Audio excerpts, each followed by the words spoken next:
नमस्कार। द देसी अड्डा पर आपका स्वागत है। मैं हूं राकेश तिवारी। लोकसभा चुनाव के परिणाम आने के ठीक पहले मोदी शाह और नीतीश कुमार के मुलाकात के मायने क्या है? क्या बिहार में कोई बड़ा उलटफेर होने जा रहा है? क्या बिहार का चुनाव परिणाम कुछ अलग होने वाला है? क्या होने वाला है कि नीतीश कुमार, प्रधानमंत्री नरेंद्र मोदी और गृह मंत्री अमित शाह चुनाव के ठीक पहले मिले हैं और मिलकर बातें की हैं? पूरा माजरा क्या है कि नीतीश कुमार को दिल्ली जाना पड़ा जब बिहार मतगणना की तैयारियों में जुटा हुआ था? उस समय नीतीश कुमार दिल्ली गए और फिर प्रधानमंत्री और गृह मंत्री से मिले। कई तरह की चर्चाएं हो रही हैं कि नीतीश कुमार अगर जाकर गृह मंत्री, प्रधानमंत्री से मिल रहे हैं तो इसके मायने क्या है? जनादेश आने के ठीक पहले यह मुलाकात क्या बिहार में कोई सियासी भूचाल का संकेत दे रहा है? जैसा कि तेजस्वी यादव ने कहा भी था कि 4 जून के बाद चाचा पलट जाएंगे, तो क्या चाचा पलटने वाले या कोई और कारण है? चर्चाएं तो बहुत हो रही है बिहार की राजनीति में नीतीश कुमार को लेकर, क्योंकि नीतीश कुमार का इतिहास भी ऐसा रहा है कि उनके नाम से चर्चा शुरू होती है और उन्हीं के नाम पर बिहार में चर्चा खत्म होती है। तो जब एक बार प्रधानमंत्री और गृह मंत्री से नीतीश कुमार की मुलाकात हुई है तो फिर चर्चा का बाजार गर्म है। बिहार की राजनीति पूरी तरह से गर्म हो चुकी है और चुनाव परिणाम आने के ठीक पहले जो राजनीतिक गर्माहट है वो भी तेज हो चुकी है। कान खड़े हो चुके हैं। इंडिया गठबंधन भी इस पर पूरी तरह से ध्यान रखा हुआ है। आखिर हो क्या रहा है, आखिर चल क्या रहा है? तो चलिए आज इसी बात पर हम लोग चर्चा करेंगे कि आखिर मोदी शाह और नीतीश कुमार के मुलाकात के मायने क्या है। जनता दल यू की सूत्रों की माने तो नीतीश कुमार दिल्ली इसलिए गए हैं कि प्रधानमंत्री नरेंद्र मोदी और गृह मंत्री अमित शाह से मुलाकात कर यह तय कर पाए कि चुनाव हुआ तो कैसे हुआ।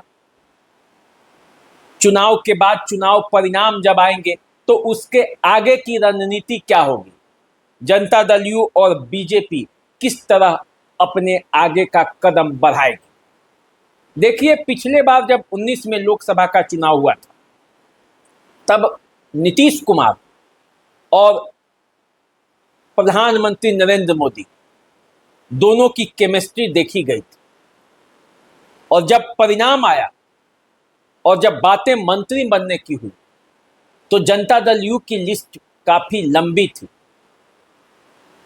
और उधर से बीजेपी ने सिर्फ एक मंत्री बनाने की बात कही। नीतीश कुमार चले आए थे, बातें नहीं बन पाई थी। बाद में मंत्रिमंडल विस्तार में आरसीपी सिंह को मंत्री बनाया गया था। नीतीश कुमार इस बार वैसी गलती नहीं दोहराना चाहते।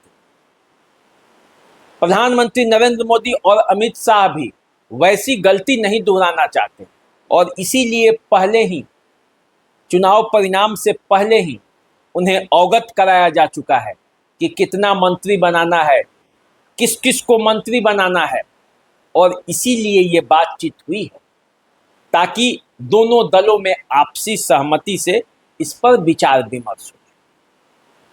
जनता दल यू के सूत्रों का कहना है कि ये औपचारिक मुलाकात थी, लेकिन इस औपचारिक मुलाकात के बाद जिस तरह से बिहार की राजनीति में चर्चाओं का बाजार कर और जिस तरह की बातें हो रही हैं और ये कहा जा रहा है कि नीतीश कुमार एक बार फिर से पलटी मार सकते हैं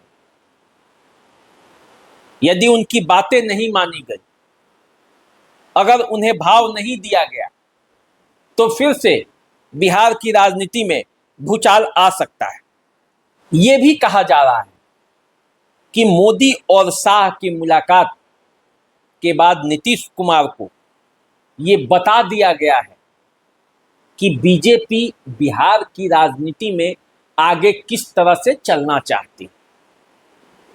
नीतीश कुमार को एक टाइम फ्रेम दिया गया है कि इतने समय के अंदर किस तरह से बिहार में सत्ता परिवर्तन हो सकता है। ये सब बातें भी चर्चा में, लेकिन बिहार की राजनीति में अभी जो चर्चाएं हो रही हैं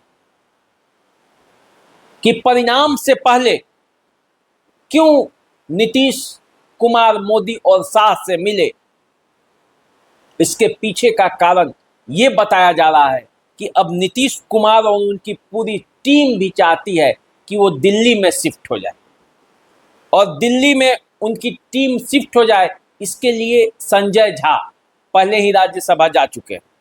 ललन सिंह मंत्री बनाए जा सकते हैं जीत के बाद, नीतीश कुमार को भी मंत्री बनाया जा सकता है, ये भी बातें चल रही हैं। अशोक चौधरी की पुत्री शांभवी चौधरी भी सांसद बनकर दिल्ली जा सकती है। यानी कि जो नीतीश कुमार के चहेते थे संजय झा, ललन सिंह, अशोक चौधरी, ये सभी के सभी दिल्ली का टिकट कटाने के लिए तैयार हैं। नीतीश कुमार को बस सवार होकर उस पर आगे बढ़ जाना है और बिहार की सत्ता बीजेपी को सौंप देनी। यहाँ जो जनता दल यू के नेता हैं उनके देख रेख में ये पूरा मामला चलेगा। कहा यह भी जा रहा है कि नीतीश कुमार के पुत्र को भी ऑफर है कि उन्हें भी राजनीति में एंट्री दिया जाए, और ये एंट्री तब संभव होगा जब नीतीश कुमार केंद्र में चले जाएंगे। तो मामला यहाँ तक है और चर्चाएं यहाँ तक हो रही है। माना जा रहा है कि अमित शाह ने बीजेपी के जो बिहार इकाई है उससे राय विचार विमर्श करने के बाद एक कार्यक्रम तय किया है, जिसके तहत नीतीश कुमार को बता दिया गया है कि बिहार में सत्ता कब तक सौंपना है। बिहार बीजेपी का फीडबैक है कि अगला विधानसभा का चुनाव नीतीश कुमार के चेहरे पर नहीं जीता जा सकता, इसके लिए चेहरा बदलना होगा, तभी जीता जा सकता है। उधर बीजेपी का नीतीश मोह भी उसे पीछा नहीं छोड़ रही है, इसलिए वो नीतीश कुमार से चाहते हैं कि किस तरह सामंजस्य बनाकर सत्ता परिवर्तन किया जाए, और इसीलिए नीतीश कुमार को बुलाया गया था और नीतीश कुमार इसीलिए पहुंचे थे कि सत्ता परिवर्तन यदि तय है तो उसे किस तरह से किया जाए, क्योंकि नीतीश कुमार का सेहत भी अब उनका साथ नहीं दे रहा है। इस तरह की चर्चाएं हो रही हैं राजनीतिक गलियारों में, राजनीति के जो जानने वाले हैं उनके बीच। चर्चा तो ये भी हो रही है कि जब नीतीश कुमार बीजेपी के साथ आ रहे थे उसी समय ये तय हुआ था कि बिहार में विधानसभा भंग कर लोकसभा के साथ साथ चुनाव कराया जाए। नीतीश का यह प्रमुख मांग था। बीजेपी ने तब उन्हें ये समझाया था कि यदि विधानसभा और लोकसभा का चुनाव एक साथ होगा तो फिर फोकस लोकसभा से हट जाएगा, और ऐसी स्थिति में अभी 24 का चुनाव जीतना जरूरी है। चुनाव के परिणाम आने के बाद रिजल्ट के हिसाब से सुविधाजनक तरीके से इस काम को अंजाम दिया जाएगा। और तब नीतीश कुमार पर जब एग्जिट पोल आया है और ऐसा लग रहा है कि लगातार तीसरी बार नरेंद्र मोदी सत्ता का कमान संभालेंगे, बिहार में भी जनता दल यू, बीजेपी, उपेंद्र कुशवाहा और इन लोगों का जो एनडीए गठबंधन चल रहा है उसका रिजल्ट भी अच्छा होने वाला है, ऐसा संकेत है।